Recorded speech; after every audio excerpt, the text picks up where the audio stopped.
ಆಯಾ ರಾಜ್ಯ ಸರ್ಕಾರಗಳು ತಮ್ಮ ರೈತರ ಬಗ್ಗೆ ಕಾಳಜಿ ವಹಿಸುತ್ತವೆ. ಇದಕ್ಕಾಗಿ ಕೆಲವೊಮ್ಮೆ ಕಠಿಣ ಕ್ರಮಗಳನ್ನು ಕೈಗೊಳ್ಳುತ್ತವೆ.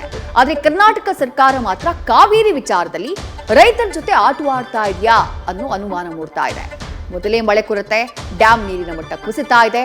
ಈ ನಡುವೆ ಸರ್ಕಾರ ಕದ್ದು ಮುಚ್ಚಿ ನಿಗದಿಗಿಂತ ಹೆಚ್ಚಿನ ನೀರನ್ನ ಬಿಡ್ತಾ ಇರೋದು ಆಕ್ರೋಶಕ್ಕೆ ಕಾರಣ ಆಗಿದೆ.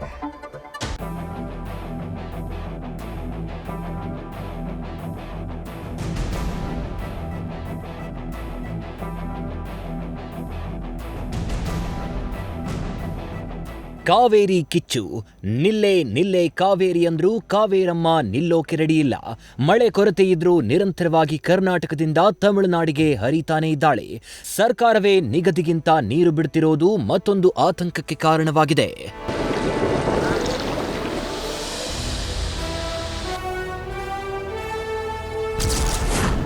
ಭರ್ತಿಗೂ ಮುನ್ನ ಖಾಲಿಯಾಗುತ್ತಾ ಕಬಿನಿ ಡ್ಯಾಂ.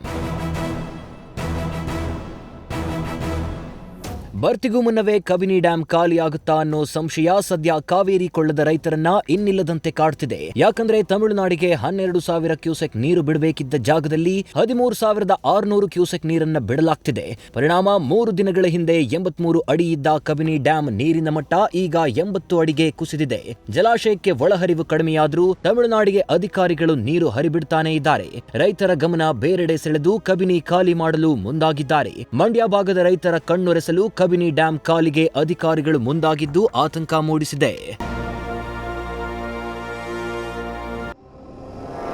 ಇನ್ನು ಕಾವೇರಿ ಕಿಚ್ಚಿನ ನಡುವೆಯೇ ಸಿಎಂ ಡಿಕೆಶಿ ಕಾವೇರಿ ಉಗಮ ಸ್ಥಾನವಿರುವ ಕೊಡಗಿಗೆ ಭೇಟಿ ನೀಡಿದ್ದಾರೆ. ಮಳೆಯ ನಡುವೆಯೇ ಪತ್ನಿ ಸಮೇತ ಹೆಲಿಕಾಪ್ಟರ್ನಲ್ಲಿ ಭಾಗಮಂಡಲಕ್ಕೆ ಆಗಮಿಸಿದ್ದಾರೆ. ಅಧಿಕಾರ ಸ್ವೀಕರಿಸಿದ ಬಳಿಕ ಮೊದಲ ಬಾರಿಗೆ ಕೊಡಗಿಗೆ ಆಗಮಿಸಿದ್ದು ಕಾವೇರಿ ಕಾಲೇಜು ಮೈದಾನದಲ್ಲಿಳಿದ ಸಿಎಂನ ಕೊಡವ ಸಂಪ್ರದಾಯದಂತೆ ಸ್ವಾಗತಿಸಲಾಗಿದೆ.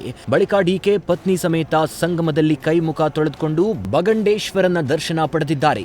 ತಮ್ಮ ರಾಶಿ ನಕ್ಷತ್ರ ಹೇಳಿ ಕರ್ನಾಟಕದ ಜನತೆಯನ್ನು ಸೇರಿಸಿ ಮಳೆ ಬೆಳೆಯಾಗಲಿ ಅಂತ ಪೂಜೆ ಮಾಡಿದ್ದಾರೆ. ಈ ವೇಳೆ ಮಾತನಾಡಿದ ಸಿಎಂ, ರಾಜ್ಯದಲ್ಲಿ ಜಲಾಶಯಗಳು ಇನ್ನೂ ತುಂಬಿಲ್ಲ. ಹೆಚ್ಚು ಕಡಿಮೆ ಆದರೆ ಡ್ಯಾಂನ ನೀರನ್ನ ಬೇರೆಯವರಿಗೆ ಕೊಡಬೇಕಾಗುತ್ತೆ. ಈಗಾಗಲೇ ಸುಪ್ರೀಂ ಕೋರ್ಟ್ ಮೊರೆ ಹೋಗಿದ್ದು ನಮ್ಮ ಪರ ತೀರ್ಪು ಬರುವ ಸಾಧ್ಯತೆ ಇದೆ ಎಂದಿದ್ದಾರೆ. ಅಲ್ಲದೆ ವರುಣನ ಕೃಪೆಯನ್ನು ಬೇಡಿದ್ದಾರೆ.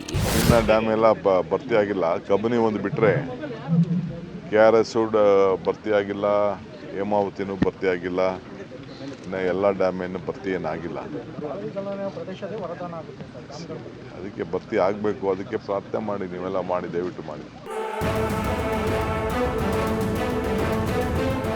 ಒಟ್ಟಾರೆ ಸರ್ಕಾರಗಳು, ನ್ಯಾಯಾಲಯಗಳ ಹಾಗೂ ಇತರ ಸಂಸ್ಥೆಗಳ ಕಟ್ಟಳೆಗಳನ್ನ ಪಾಲಿಸೋದು ಬಹುಮುಖ್ಯ. ಆದರೆ ನಮ್ಮ ಮನೆಯವರನ್ನೇ ಉಪವಾಸ ಕೆಡವಿ ಪಕ್ಕದ ಮನೆಯವರಿಗೆ ಮೃಷ್ಟಾನ್ನ ಕೊಡ್ತಾರೆ ಅಂದ್ರೆ ಹೇಗೆ? ಈ ಎಲ್ಲದಕ್ಕೂ ತೆರೆ ಎಳೆಯಲು ವರುಣನ ಕೃಪೆಯೊಂದೇ ಉತ್ತರ ಎಂಬಂತಾಗಿದೆ. ಮಂಡ್ಯದಿಂದ ನಂದೀಶ್ ಜೊತೆ Prajwal, news first Kodagu. News first ನಿರ್ಭೀತಿಯಿಂದ ನಿಮ್ಮ ಪರವಾಗಿ.